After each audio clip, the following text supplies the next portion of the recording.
मसीह यीशु के कदूस बाबरकत फतामंद और जलाली नामे आप सबको की सलाम दियो।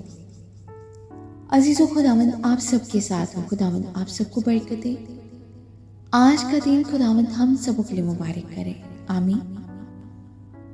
अजीज़ो, आज सुबह हम कलाम मुकद्दस में से पढ़ेंगे गिनती की किताब उसके 24 बाब 16 आयत से।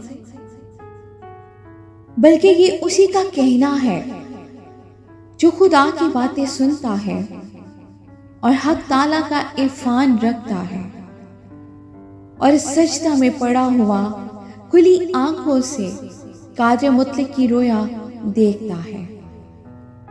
मैं उसे देखूंगा तो सही, पर अभी नहीं। वो मुझे नजर भी आएगा, पर नजदीक से नहीं। याकूब में से एक सितारा निकलेगा और इस्राएल में से एक असा उठेगा और मोआब की नवाही को मार मार कर साफ कर देगा और सब हंगामा करने वालों को हलाक कर डालेगा। आमीन।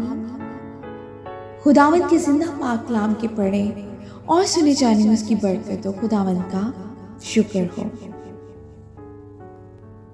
अजीजों, आज के कलाम के वसीला से खुदावंद हम सबों को बरकत दे और हम सब कलाम के पढ़ने या सुनने वाले महज ना बने, हम कलाम पर अमल करने वाले बने, आमीन।